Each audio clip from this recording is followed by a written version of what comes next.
All right, now we move on to another part of the self, which is your achieving self. So this is the self that focuses on becoming good at something. So the first step in this is to identify what you want to be good at. Maybe you want to become a better manager, or you want to become more flexible, or a better athlete, or you want to improve your education. You've got to pick something that you want to achieve in and that is personally important to you. And so what we're going to talk about now is, once you've figured out what that is that you really care about and want to achieve in, what does that journey look like towards achievement?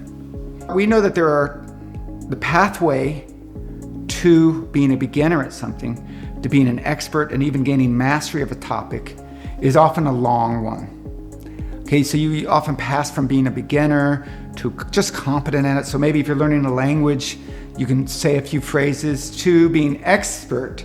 And this is where you can actually have a conversation, say in Spanish, if that's not your native language. You can have a conversation. And then there's a higher level still, which is mastery, where it's like, let's say Spanish isn't your native language.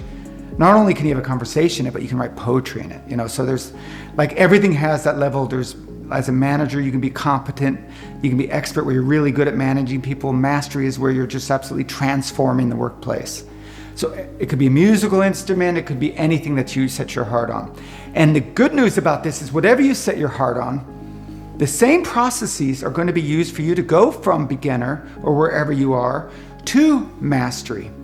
And there's two really key ingredients to mastery. The first one is how you practice. So what you need to do is deliberate practice. So we all drive cars every day, but it doesn't make us a race car driver, right? Because we're not deliberately practicing to go fast. So the first key to mastery is to practice deliberately. And this means pushing yourself at the level that's very challenging to you, but not so overwhelming that you just get disappointed and you stop.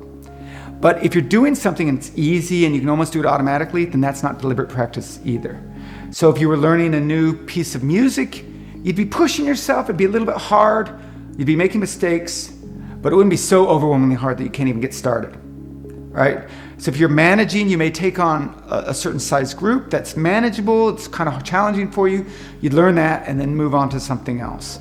So that's the first thing, is practicing deliberately. Now, another part of deliberate practice, the first part is challenging yourself, just the right amount of challenge.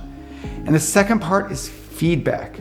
So people who become expert and masters of their subject get feedback regularly. They get feedback from, say, their coworkers who tell them how they're doing, or the person who plays sport gets feedback from their results.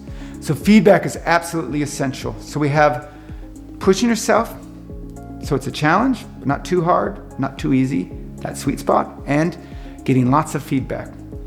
Now, the second thing you need to master a topic, to master achievement domain, whatever it is it takes time. They used to estimate that it took 10 years to become an expert, and sometimes that number varies, but it does take a lot of years of consistent practice. And the big difference between people who gain mastery over a topic and don't is a lot of people just drop off along the way on the pathway up. And so it really requires you to keep going. And everybody's inspired and motivated in the first part. Everybody starts the challenge, everybody's involved. And then you get bored and you stop, and then you get tired and you stop, or something interferes and you stop. And the key is to keep going, even when you doubt yourself, even when you don't have motivation, whatever it is that seems to be a barrier, to keep taking small steps and trusting the process. So this gets back to, remember, our definition of success. Value success means acting consistently with the person you want to be. And this is especially important in achievement domains, because a lot of times you're going to feel like, I'm not improving. A lot of times you're going to feel like, I'm not getting any better. I suck at this. I should give up. And that's when you got to keep stepping forward, trusting the process, and don't worry about the outcome of being an expert. Just focus on that process and acting consistently with the person you want to be. And I promise you, if you stay steady on that path, in 2 years, you'll be much further than your younger, earlier self. And so that's the key. So the two keys to go from beginner to mastery of anything is deliberate practice, which involves feedback, and keep going, even when you're feeling unmotivated, even when you doubt yourself, even when people discourage you. Keep going.